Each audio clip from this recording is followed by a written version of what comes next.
Bom dia, caros alunos. Estamos aqui continuando nossa disciplina, né, Direito Administrativo, Comercial.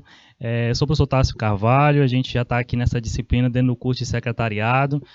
Vamos contar aí com a participação de vocês, vamos já cumprimentar, nós estamos aqui diretamente do canal Educação, vamos dar continuidade ao nosso processo de ensino-aprendizagem, né, e vamos cumprimentar aí o pessoal de Lagoa do Barro, Belém do Piauí, Coronel José Dias, Fartura do Piauí, Lagoa do Barro, Padre Marcos, Beneditinos, né, Betânia do Piauí, Barreiros do Piauí. Então a gente está aí agraciado por vários polos, né, distribuídos em todo o nosso Piauí. Então a gente fica muito feliz de estar aqui acompanhando esse processo formativo de vocês. Hoje, pessoal, a gente vai dar continuidade à ideia, né, de agentes públicos, vamos falar dos direitos, né, desses agentes públicos, né, de tudo que se percalça dentro do processo de vida, né, desse agente público dentro do serviço público. Então a gente vai apresentar para vocês o roteiro de aula, né, que a gente vai ter a apresentação ao longo de toda a nossa aula, para que vocês possam, né, ter todo o comprometimento, né, e o conhecimento desse conteúdo que a gente tem aqui para apresentar para vocês, tá certo? Então vamos seguindo aqui, pessoal. A gente tem como objetivo do conhecimento, pessoal, continuação, né, de agentes públicos, e a gente vai trabalhar os direitos aplicáveis aos servidores públicos.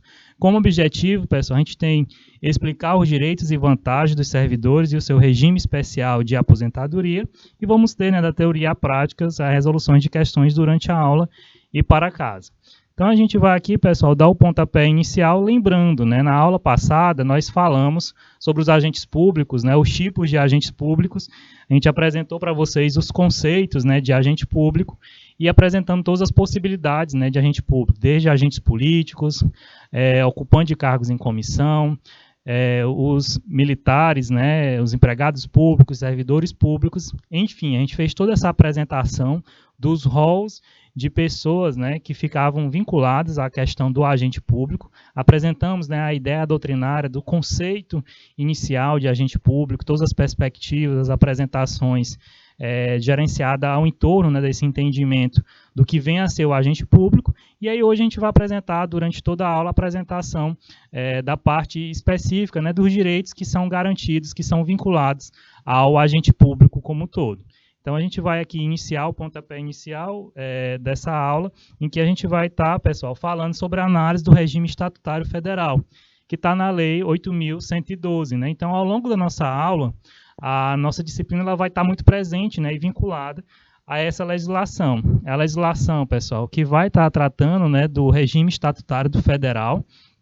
Essa Lei 8.112, ela é de 90, ela já teve algumas atualizações, né, de artigos, sendo acrescentados, artigos sendo revogados, e é o que ela institui, pessoal. Então, ela traz, nessa Lei 8.112, o regime jurídico dos servidores públicos civis da União, das autarquias, né, inclusive em regime especial, e das fundações públicas federais, sendo conhecido, né, como Estatuto do Servidor Público Federal. Então, aqui é extremamente importante a gente ter essa lembrança, né? Ao longo da nossa disciplina, a gente vai estar acompanhando essa Lei 8.112. Trata-se, pessoal, da lei aplicável somente no âmbito federal e sujeitando, né, especificamente os ocupantes de cargos públicos e cargos em comissão da União, bem como as suas pessoas jurídicas de direito público, né, as autarquias, fundações públicas, as agências reguladoras e as associações públicas federais. Quanto aos ocupantes de cargos públicos estaduais, distrital e municipal, as suas regras de atuação elas devem ser estabelecidas, né, em leis próprias que vão ser promulgadas, pessoal, em cada uma das esferas federativas. Então, a Lei 8.112 ela traz as tratativas do servidor público, né, do agente público, que é vinculado à gestão federal.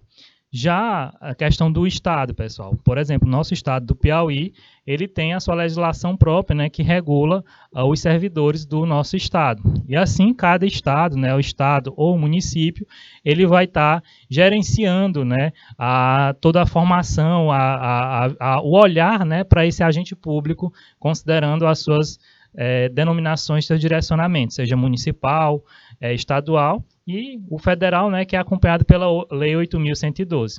O interessante, pessoal, é que muitas vezes nossos legisladores, né, os nossos teóricos que estão acompanhando esse processo de construção de legislações, eles vão estar muito olhar, né, nessa Lei 8.112 para que assim possa ser criada, né, ser construída a lei estadual ou a lei municipal. Então, se pega, né, vieses dessa lei federal, muitas vezes, para que se possa ter esse olhar, né, esse direcionamento e esse entendimento dessa legislação que compreende, né, o ideário do que vem a ser os regramentos, né, os direitos e deveres dos agentes públicos. Então, continuando aqui, pessoal, a gente tem que, nessa linha do tempo, pessoal, que é importante a gente apresentar para vocês, os diversos institutos, né, disciplinados pelo Estatuto do Servidor Público Federal, que formam uma sequência, né, encadeada de eventos e que juntos expressam como se dá a vida funcional de um servidor estatutário da União. Então é possível, pessoal, a gente resumir os sucessivos momentos dessa vida funcional, utilizando, né, esse quadro aí de forma didática de linha do tempo. Então, primeiramente, pessoal, o candidato, né, nós podemos estar estudando para os concursos, e aí o concurso ele pode ser de provas ou de provas e títulos, e aí é a primeira etapa. Depois vem a aprovação, né, o provimento, a posse, o exercício, aí tem o estágio probatório, a confirmação, né, em que o servidor, o agente público, ele adquire a estabilidade, e a possível saída do cargo, né, com a aposentadoria ou por busca de um outro emprego, né, um outro espaço de trabalho. Então aqui, pessoal, nessa linha do tempo, a gente consegue perceber, né, o quanto pode se avançar a vivência, né, desse servidor público. A gente sabe o grande desafio que é entrar no serviço público, né, a quantidade de pessoas que estão lutando, buscando essa estabilidade, né, e a gente vê aqui na apresentação dessa linha do tempo que a estabilidade ela vem lá na frente, né, porque tem o estágio probatório, então a gente passa no concurso, a gente espera ser aprovado, depois tem essa questão de ser nomeado, né, para que se entre em exercício, vai se passar por esse estágio probatório, a gente vai explicar logo mais o prazo, né, desse tempo do estágio probatório, e em seguida o servidor público, né, ele adquire essa estabilidade. Então é extremamente importante a gente conhecer esse passo a passo, né? Pode ser vivências de vocês futuramente, né, em breve, a gente tem que sempre estar sonhando e olhando para esse futuro, então a gente destaca, né, como é que funciona, né, a vivência de você entrar exatamente dentro desse processo, né, para se tornar um agente público, tá bom? Então vamos seguindo aqui a apresentação, pessoal. Cargo público, pessoal, e a gente traz aqui o conceito para que a gente possa visualizar, né, e entender a demonstração da ideia do serviço público. Então, o cargo público é o conjunto de atribuições e responsabilidades que estão previstas, né, na estrutura organizacional que devem ser cometidas a um servidor, sendo criado, né, extinto por lei, com denominação própria, né, e vencimento pago pelos cofres públicos para provimento em caráter efetivo, né, ou em comissão. E aí, pessoal, está no artigo 3º da Lei 8.112 de 90. Então, a criação, transformação e extinção de cargos e empregos e funções públicas, elas vão estar, pessoal, vinculado a uma legislação, até mesmo quando sai um edital de concurso, já vai ter lá a denominação daquele cargo, né, os requisitos para que você possa ocupar aquele cargo, as atividades, né, a ser executada naquele cargo, a questão salarial, né, do que aquele indivíduo vai ter ocupando aquele cargo, às vezes tem a progressão de regime, né, que a pessoa pode melhorar a questão salarial, se ela faz uma especialização, ela ganha uma porcentagem a mais, se ela faz um mestrado, um doutorado, enfim, vai ter várias possibilidades, né, um curso de aperfeiçoamento, então vai ter vários direitos, né, que esse servidor público possa garantir ao longo desse processo, né, dentro dessa instituição. Então, é extremamente importante perceber que, para que se tenha um cargo público, precisa-se exatamente ter uma legislação, né, por trás daquilo que vai garantir a abertura daquele cargo, né, daquela função, exatamente dentro daquele órgão público, seja da administração pública direta ou da administração pública indireta. Então, a partir disso, depois que tem dentro de uma legislação, se consegue, né, se pensar num concurso ou num processo seletivo até que garanta, né, a efetivação de um concurso público, né, e garanta essa a real satisfação, né, dessa estabilidade desse servidor público. Então, aqui a gente tem essa apresentação, pessoal, de acordo, né, com a importante regra do direito financeiro. Somente ao Poder Legislativo vai competir nessa geração de despesa pública. Então, a criação de cargo, emprego ou funções sempre vai depender de lei. Em consequência disso, pessoal, a gente vai se aplicar, né, o princípio da simetria das formas, que cabe também à lei transformar, né, ou extinguir cargos, empregos ou funções. Aqui e acolá, pessoal, o poder público ele pode fazer essa extinção com o intuito, né, de minimizar gastos, com a mudança política dentro da esfera federal, né, alguns servidores eles foram alocados em outros órgãos, né, por conta da extinção exatamente daquele ministério, enfim, que ele era concursado ali, e aí ele foi, né, remanejado para um outro órgão federal, né, para que pudesse dar continuidade às suas atividades. Mas, de regra geral, essa extinção ela é a exceção, né? No intuito, o poder público ele cria as funções, né? Claro que com o avanço da sociedade, com as mudanças organizacionais, isso pode impactar sim numa possível extinção daqui a 20, 30 anos.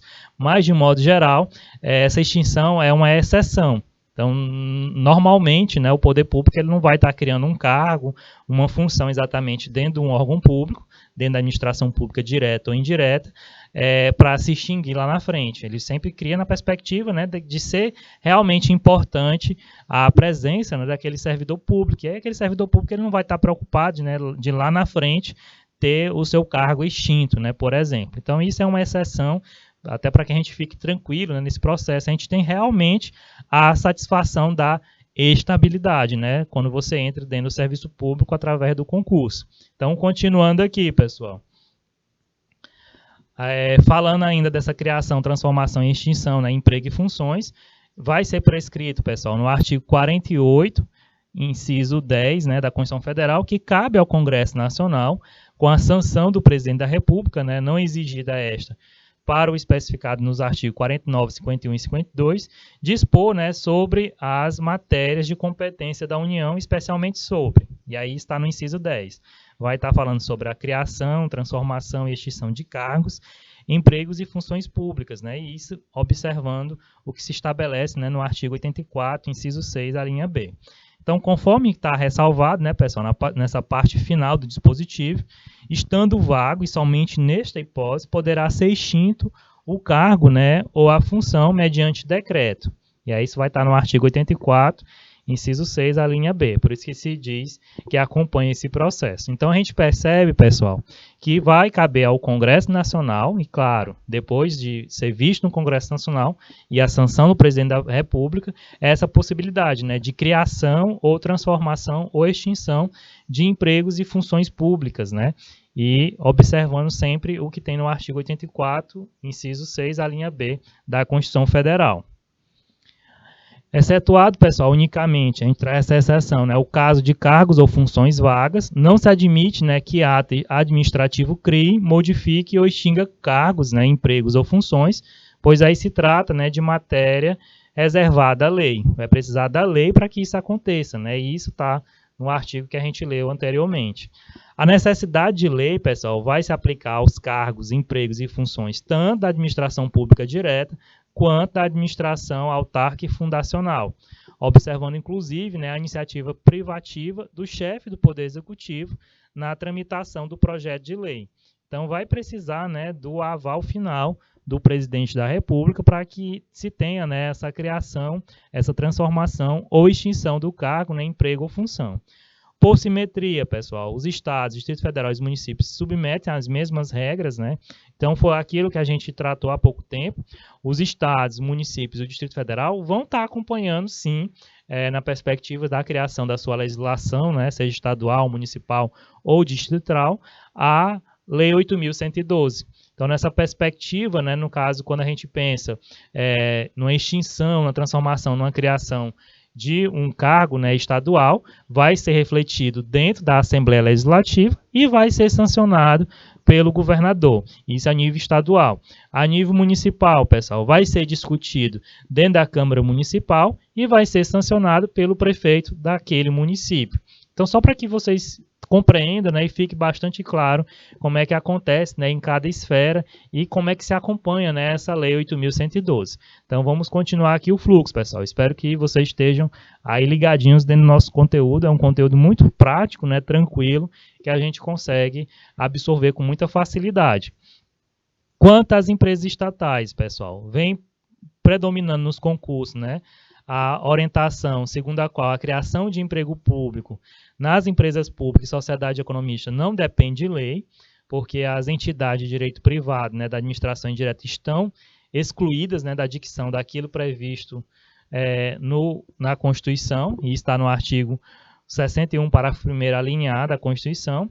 E a referida conclusão, né, embora repetida por diversas bancas, né, em concurso, ignora essa percepção, né, do artigo 48, inciso 10, que exige a lei, né, para a criação ou possível extinção, né, de qualquer emprego público. Então, é uma observação que a gente traz para vocês, que às vezes, pessoal, dependendo do teórico, né, e às vezes até em bancas de concurso, eles seguem, né, determinadas orientações, às vezes de doutrina minoritária, quanto ao entendimento, né, que a criação de emprego público nas empresas públicas e sociedade economista não vão depender de lei, né, apesar que a gente sabe que, de regra geral, seguindo o artigo 48, inciso 10 da Constituição Federal, vai sim precisar de lei, né, para que se crie ou extingue qualquer emprego público. O conceito, pessoal, de servidor público e provimento. Então, servidor público, de acordo, pessoal, e a gente vai destacar aqui para vocês. Servidor público, de acordo com o artigo 2º, né, da Lei 8.112 de 90, é a pessoa legalmente investida no cargo público. Então, servidor público, pessoal, é a pessoa, né, que passou no concurso e que foi aprovada, né, e que foi convocada, né, para ser nomeada e está efetivamente exercendo aquela função pública. Então, para que se torne, né, efetivamente um servidor público, o indivíduo ele precisa passar, né, na aprovação de um concurso. E aí é algo que a gente sempre idealiza, né, vem buscando, pensando sempre na estabilidade, no futuro, né, num conforto maior ao longo da nossa vida, na nossa vivência. Então é algo que é importante a gente entender, né, como é que se torna o sujeito a um servidor público, né, e nesse processo é muito tranquilo, tendo em vista que vocês estão cada um nos seus municípios, nos seus polos, né, e vocês acompanham, né, ao longo do processo de construção, de vivência desse município, não só do município como também do estado, a realização de concursos, né, que garantem a essa estabilidade, né. Então é algo que, de modo geral, na prática, vocês têm esse olhar, né, não vocês talvez hoje imediatistamente, né, de forma imediata, mas a família de vocês, né, os pais de vocês já podem estar como agentes públicos, né, servidores públicos dos municípios de vocês, ou estadual, né, ou até mesmo federal. A gente frisa mais municipal e estadual porque está mais próximo, né, da nossa localidade e é algo mais concreto a gente observar. Mas a gente já tem órgãos federais, não só na capital Teresina, mas às vezes distribuídos em outros municípios, né, Parnaíba, Floriano, Picos, e enfim, em vários outros municípios que possam ter, né, esse servidor efetivo, servidor público federal. E aí vocês podem ter essa percepção dentro do município de vocês, né, esse olhar de uma vivência muito mais prática. Então, seguindo aqui, pessoal, existem diversos tipos de provimento, né, e a gente vai apresentar aqui para vocês. Provimento quanto à durabilidade, né, e aí o provimento ele pode ser de caráter efetivo, pessoal. E aí quando é que está relacionado a esse caráter efetivo? Quando relacionado a cargo permanente, né, cargo público permanente, que garanta a estabilidade ou a vitaliciedade, né, ao seu titular. Ou a durabilidade, pessoal, o provimento em comissão, que é quando promova, né, o ingresso em cargo público destituído de estabilidade, né, e podendo o servidor ser exonerado ad nutum. Então, a gente apresentou a figura, né, do agente público que está ocupando o cargo em comissão. A gente também tem, pessoal, quanto à pré-existência de vínculo, né? Então, o provimento ele pode ser originário e derivado. Quando é que vai ser originário, professor? É o tipo de provimento, pessoal, que não depende, né, da vinculação jurídica anterior com o Estado. Então, um exemplo, a nomeação em caráter efetivo. Já o derivado, pessoal, constitui o provimento que pressupõe, né, a relação jurídica anterior com o Estado. Então, a gente vai ter aqui vários exemplos, seja a promoção, a remoção, a readaptação, a reversão, o aproveitamento, né, a integração e a recondução. Então, o provimento dos cargos públicos, pessoal, ele é sempre realizado mediante ato da autoridade competente, né, dentro do respectivo poder. A investidura em cargo público, ela ocorre com a posse. Então, aqui é uma outra observação, pessoal, que cai bastante nas provas de processo seletivo, de concurso, né? E aí é extremamente importante a gente entender como é que acontece esse provimento, né? Dentro dos órgãos, seja municipal, estadual ou federal. Então, é muito importante a gente ter essa atenção, né, para que a gente perceba como é que se acontece, né? A gente apresentou duas possibilidades de como é que vem a acontecer esse provimento e como é que a gente pode enxergar dentro das suas especificações doutrinárias. Aqui, pessoal, a gente chama a atenção para vocês que é mais uma apresentação doutrinária com o intuito de vocês perceber o quanto se pode olhar, né, para esse concurso, esse entendimento do que vem a ser provimento. É uma forma didática de melhor apresentar, né, o conhecimento desse conteúdo. E aí a gente vai apresentar, pessoal, os requisitos básicos para investidura em cargo público. E aí quais são os requisitos, pessoal? A gente vê muito, vocês buscarem, né, um edital de concurso, vocês vão ver esses requisitos lá dentro do edital. Então vai ter a nacionalidade brasileira, o gozo dos direitos políticos, né? Então aqui, pessoal, no gozo dos direitos políticos, vai ser solicitado, às vezes, a documentação, né, do título de eleitor. No caso, a pessoa, ela, depois, né, no caso de 16 anos, vocês podem tirar o título de eleitor e poder votar. Mas não é obrigatório, né, é facultado. Mas aos 18 anos, a gente tem que realmente tirar o título de eleitor. E aí o gozo dos direitos políticos, né, a gente vai estar, digamos, num concurso apresentando, né, o nosso título de eleitor, os comprovantes de votação ou comprovante de justificativa desse voto. A gente tem a quitação das obrigações militares, né, e eleitorais também, que vai estar junto nesse processo. Então, o candidato, né, do sexo masculino, ele vai apresentar o seu reservista, né, que foi dispensado de estar cumprindo aquela obrigação junto ao Exército. A gente tem, pessoal, o nível de escolaridade exigido para o exercício do cargo. Então, às vezes, o concurso ele vai ser do Estado, mas ele não identifica a secretaria. Então, ele pode ter um concurso na área de professor, na área de Secretaria de Educação, na área da saúde, né, no caso, vinculado à Secretaria da Saúde Estadual, para o enfermeiro, para o médico, fisioterapeuta, enfim. Então, ele vai exigir lá no edital a escolaridade para ocupar aquele determinado cargo público, né, para se verificar se é o enfermeiro, se é o médico, o terapeuta ocupacional, enfim. Então, vai ser identificado lá no edital o direcionamento do nível de escolaridade que tem que ter. Se vai ter só ensino médio, ou se vai ter ensino superior em determinada graduação. E se vai ser necessário também, pessoal, às vezes tem editais que é muito específicos, né? Por exemplo, de um professor da universidade pública.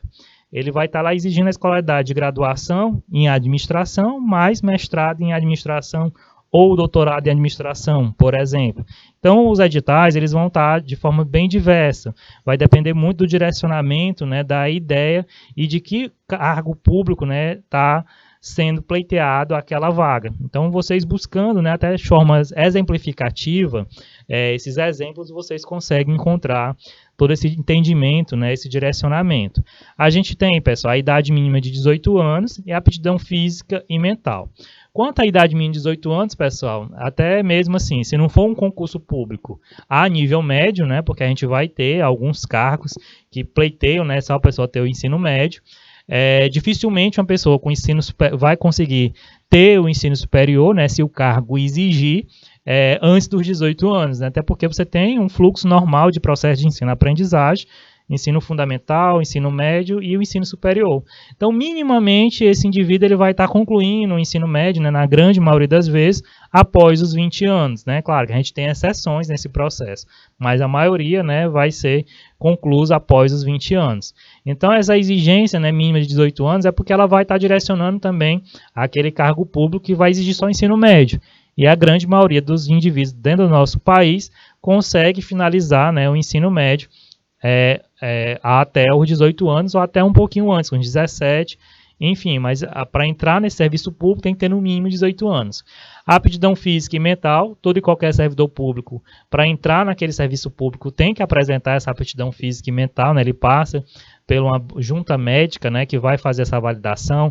Às vezes, no próprio edital, o pessoal já direciona os exames que a pessoa tem que apresentar no momento, né, antes da posse, ser direcionado, né, para que possa realmente ter todas as observações, no caso, se o indivíduo tivesse uma deficiência física, né, e o edital abre vaga, né, para os deficientes físicos, por exemplo.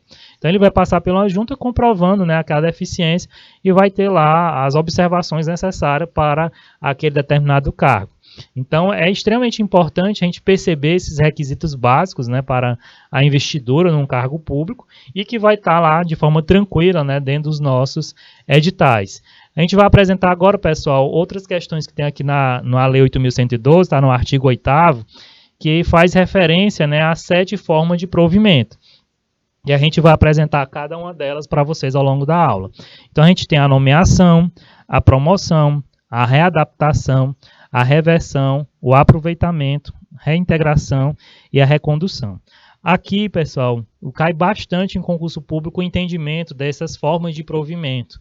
Às vezes, lá na questão, vai estar cobrando, né, até na possível prova que vocês venham fazer, o entendimento de cada tipo de provimento desse, às vezes coloca o conceito de nomeação, e aí lá vai ter as alternativas para você dizer o que conceito é aquele, vai estar lá a nomeação como a alternativa a se marcar, mas vai ter os outros provimentos, né, para que lhe gere a confusão, e muitos candidatos, né, por falta de atenção, às vezes pelo tempo ali corrido do concurso, acaba errando, né?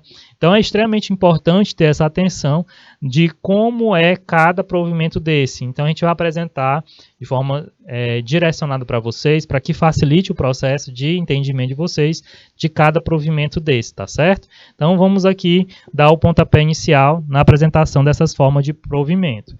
A nomeação, pessoal, a nomeação em caráter efetivo, ela é a única forma, né, de provimento originário, na medida em que não depende, né, da prévia relação jurídica do servidor com o Estado, dependendo sempre, né, da prévia habilitação em concurso público, de provas, né, ou de provas e títulos, obedecidos à ordem de classificação e o prazo de sua validade. Então, a nomeação, pessoal, ela vai acontecer, sai um edital de concurso público, em que diz, né, que ele tem um prazo de até 1 ano. E aí, claro, se ela for de vagas, né, ela tiver as vagas já determinadas até 1 ano, se não tiver uma possibilidade de prorrogação por mais 1 ano, o poder público tem que nomear aquele candidato. Agora, se dentro daquele edital, pessoal, não tem vagas especificamente, mas é cadastro de reserva, se o poder público ele não chamar ninguém daquele cargo por uma eventual questão de controle financeiro, né, do município, do estado ou da União, ele não tem essa obrigatoriedade de chamar, né? Claro que vai ser frustrante para aquele candidato, né, que está ali sonhando e está tendo o espaço dentro do poder público, né, e não ter esse chamamento. Mas dificilmente também um órgão público ele vai fazer um concurso e não ter uma perspectiva de chamar ninguém, né? Às vezes ele faz até um cadastro de reserva grande, porque às vezes tem muita rotatividade, vai ter várias questões que impactam nesse processo, pessoal. Por exemplo, às vezes a pessoa faz o concurso lá para o norte do país, para o Acre, e aí ele é aqui do Nordeste, aqui do Piauí. Aí, com certeza, aquela pessoa, de algum modo, pode não ficar vinculada àquela estabilidade ali, vai continuar estudando para um concurso, e aí passa aqui no concurso do Piauí, ou vice-versa. E aí ele vai abrir mão daquela vaga, né, e automaticamente vai ter a possibilidade de chamar um outro que está naquela lista de cadastro de reserva. Então, é extremamente importante, dentro do edital, né, que a gente está buscando fazer um concurso público, vai ter todas essas observações, pessoal. A validade do edital, se é 1 ano, prorrogar por mais 1 ano. Às vezes está lá de 6 meses, então pode ser prorrogado por mais 6 meses. Então, todas essas observações vai estar constando, né, no edital propriamente dito. Então, vamos seguir aqui dentro do entendimento de nomeação. Nos termos, pessoal, do artigo 9º, né, da Lei 8.112, a nomeação ela poderá ser promovida em caráter efetivo, né, quando se tratar de cargo isolado, de provimento efetivo ou de carreira, ou em comissão, inclusive na condição de interino, né, para os cargos de confiança que estejam vagos. A nomeação, pessoal, para o cargo em comissão, ela também possui caráter originário, né, pois independe do vínculo anterior com o Estado. O Estatuto ele admite que o servidor comissionado ele seja nomeado para ter exercício de forma interinamente, né, em outro cargo de confiança, sem prejuízo, né, das atribuições do que atualmente ocupa, caso em que deverá, na verdade, optar, né, pela remuneração de um deles durante o período de interinidade. Então, aqui é quando o servidor público ele é concursado, ele ocupa um cargo em comissão e ele vai decidir, né, qual salário ele vai estar recebendo. A gente chega aqui, pessoal, no provimento de promoção. Quando é que acontece a promoção?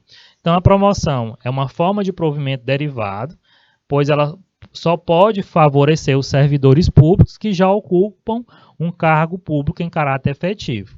Então, além da aprovação em concurso público, os demais requisitos para o ingresso e o desenvolvimento do serviço na carreira, mediante a promoção, né, serão estabelecidos pela lei que fixar as diretrizes do sistema da carreira da administração pública federal e seus regulamentos. E aí está no artigo 10, parágrafo único. Então, essa possibilidade de promoção, pessoal, ela vai estar constituída, né, dentro daquele órgão público, seja da administração pública direta ou indireta, e que vai direcionar, né, para essa possível promoção. Isso já vai estar dentro da legislação, né, que gerencia esse órgão público. Então, é uma forma de provimento, né, a promoção, e para que ela aconteça, a gente chama a atenção de vocês que a pessoa já tem que ser concursada, ela já está aprovada, ela já tomou posse, né, ela já foi nomeada, e assim ela pode ser promovida dentro desses órgão público, né, que ela está vinculada. Então, é extremamente importante, né, para que a promoção aconteça, já tem que ser um servidor público, né, efetivo dentro desse órgão público. Então, fica bem claro, né, quando a gente dentro dessas possibilidades de provimento, a nomeação é para entrar no serviço público, a promoção o servidor ele já é efetivo e ele pode ser promovido dentro daquele órgão público se tiver direcionamentos, né, legislações que tratam a respeito desse processo que vincula esse órgão público. Então, a gente vai seguindo aqui para as demais observações. O que a gente tem aqui, pessoal, a readaptação. Então, a readaptação, pessoal, é uma outra forma de provimento, é uma espécie de provimento derivado, consistente, né, na investidura do servidor em cargo de atribuições e responsabilidade compatíveis, né, com a limitação que tenha sofrido em sua capacidade física, né, ou mental. Então aqui, pessoal, a readaptação é quando o servidor público ele tem, né, vai ser verificado uma inspeção médica, e aí é o caso, por exemplo, do motorista de caminhão da prefeitura, que após um acidente, né, causa sua deficiência visual parcial, e ele é readaptado para a função de auxiliar de garagem. Então, a readaptação é que pega aquele servidor público e vai direcionar ele, né, para uma outra função que ele vai conseguir ser absorvido dentro daquele órgão público, né? Ele não é, no caso, demitido, ele não é colocado para fora daquele órgão público, mas tem essa readaptação, né? Até porque ele vai passar pela inspeção médica e vai ser feita essa checagem, né, essa verificação, se realmente esse servidor tem capacidade de continuar, né, e assim aquele órgão público ele vai pensar nessa readaptação. Então, o melhor exemplo aí é do motorista de caminhão, né, que eventualmente todos nós, pessoal, estamos à mercê de alguma situação de risco, né, às vezes minimizado, às vezes médio, às vezes até de alta complexidade, né, e pode gerenciar uma situação, né, de uma adaptação. E aí existe essa forma de provimento, né? A readaptação é exatamente direcionar esse servidor público, que é efetivo também, a uma outra função, né? Já que ele teve essa questão, né? Que vai gerenciar a adaptação física ou mental. Então aqui eu acho que fica bem claro, com esse exemplo do motorista, né? Que é essa condução do servidor para outra função. Continuando aqui a apresentação, pessoal.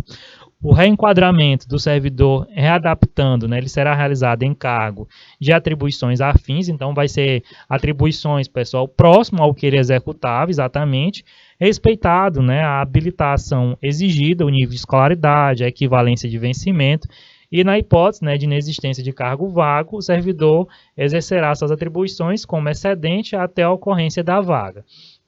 Então aqui, pessoal, nessa questão da readaptação, o servidor ele vai ser colocado, né, dentro de uma possibilidade que já tenha, né, a observação da escolaridade, né, todas as habilitações e a manutenção também do próprio salário que ele já recebia naquele cargo público.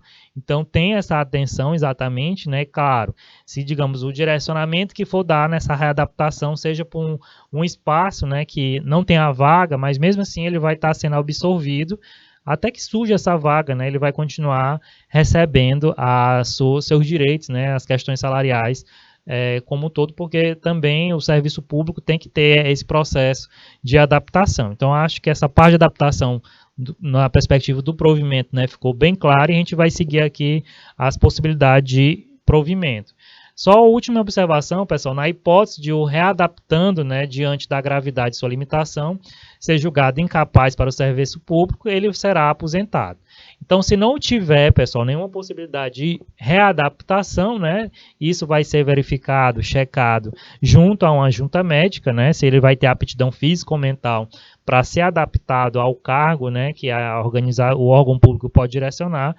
Se a comissão médica lá entender que não tem nenhuma capacidade, né, se julgar ele incapaz, ele vai ser aposentado, né, dentro das perspectivas de aposentadoria.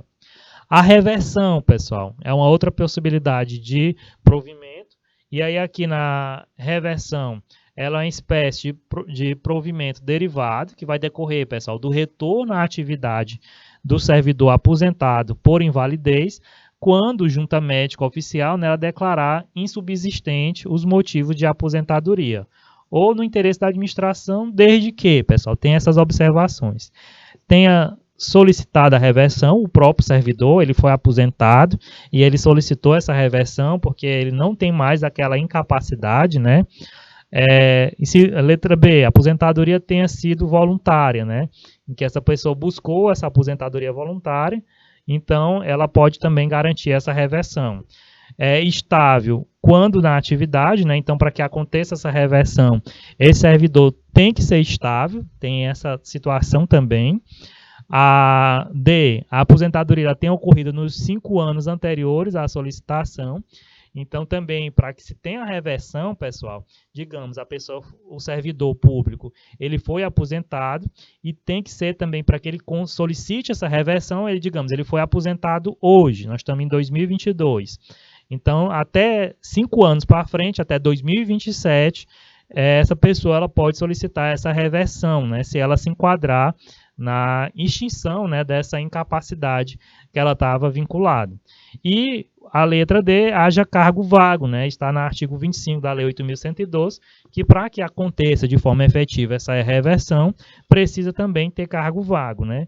E aí, claro, a pessoa, né, que vai estar vinculada a essa situação, ela vai tomar ciência, né, ela vai buscar essas informações para que assim consiga a concretização, né, dessa reversão. Vamos seguindo aqui, pessoal. Na reversão, a Lei 8.112 ela tem uma disciplina bastante detalhada, né, sobre a reversão, em que a gente destaca aqui as normas que estão no artigo 25 e a 27, pessoal. Então, a reversão ela far-se-á no mesmo cargo ou no cargo resultante de sua transformação. Outra observação, o tempo em que o servidor estiver em exercício será considerado para a concessão da aposentadoria. E declarados insubsistentes os motivos, né, da aposentadoria por invalidez, encontrando-se provido o cargo, né, o servidor ele exercerá suas atribuições como excedente, né, até a ocorrência de vaga. E o item 4, pessoal, diz o seguinte: o servidor que retornar à atividade por interesse da administração, ele perceberá em substituição, né, aos proventos da aposentadoria, aquela remuneração do cargo, né, que volta a exercer, inclusive com as vantagens, né, de natureza pessoal que percebia anteriormente a aposentadoria. E aí, por isso que as pessoas, pessoal, se digamos, teve essa aposentadoria que incapacitou, né, momentaneamente, ele consegue preencher os requisitos de retornar, ele vai buscar retornar para o serviço público, não porque ele está querendo ser bonzinho, porque ele, na verdade, muitas vezes, né, ele perdeu algumas vantagens, que quando ele era ocupante daquele cargo como servidor público efetivo, né, que já tinha estabilidade, ele tinha. Então, quando ele vai para essa situação de aposentadoria, né, que, claro, ninguém vai gerenciar uma situação de aposentadoria de forma errada, né? Muitas vezes pode até acontecer, mas são exceções. No caso, a pessoa vai, claro, aposentando, ela vai perder algumas vantagens. E aí muitos, digamos, com idade ainda, né, às vezes não tem nem 50 anos, consegue reverter a situação, às vezes está ali, a pessoa sofreu um acidente, foi aposentado por invalidez, mas está fazendo fisioterapia, fez um tratamento, fez uma cirurgia e conseguiu retornar a todas as possibilidades, né, de conseguir desenvolver as suas funções dentro do serviço público. Então ela vai buscar essa possibilidade de reversão para que ela retorne, né, e garanta o seu salário normal como servidor efetivo, né, de estabilidade, e todos os seus direitos e vantagens, né, que venha a ter dentro daquela função e que dentro da perspectiva de aposentadoria não vai ter, tá certo? Vamos continuar aqui, pessoal. O servidor de que se trata, né, o inciso 2, somente terá os proventos calculados com base nas regras atuais se permanecer pelo menos 5 anos no cargo e não poderá reverter, né, a aposentadoria que já tiver completado 75 anos de idade, né, na forma de lei complementar e conforme nova redação dada ao artigo 40, inciso 2 da Constituição Federal, que veio, né, pela emenda constitucional de 88. Então, essa reversão, pessoal, a gente vai ver, quando a gente estiver falando de aposentadoria, ela só pode acontecer se a pessoa tiver menos de 75 anos, porque com os 75 anos acontece a aposentadoria compulsória. Então, só uma observação, né, para que vocês tenham essa atenção. Então, até aqui, pessoal, a gente apresentou para vocês a ideia, trouxe a ideia inicial do agente público, né, os tipos de agente público, e agora a gente está apresentando os possíveis direitos, né, desse agente público. E aí, pessoal, para que isso venha a acontecer e tudo mais, o agente tem que passar no concurso público, ele tem que ser aprovado, ele tem que assumir aquela vaga, né, exatamente, e aí vai existir várias formas de provimento, né, o que a gente está apresentando até o momento aqui na nossa aula, né? A gente apresentou a nomeação, a gente apresentou a promoção, né, a readaptação e agora, por último, a gente apresentou a reversão. Então, a gente vai, depois do nosso intervalo, né, apresentar as outras possibilidades de provimento e os demais direitos, né, que o servidor público vem a ter dentro desse processo organizacional. Então, é muito importante, né, a gente ter esse olhar, essa percepção, né, para que a gente possa ter todo esse encaminhamento, né, e direcionamento de entendimento do que vem a ser cada coisa, né, do servidor público. Então, até daqui a pouquinho, pessoal, aproveito para beber água e a gente retorna logo mais, tá?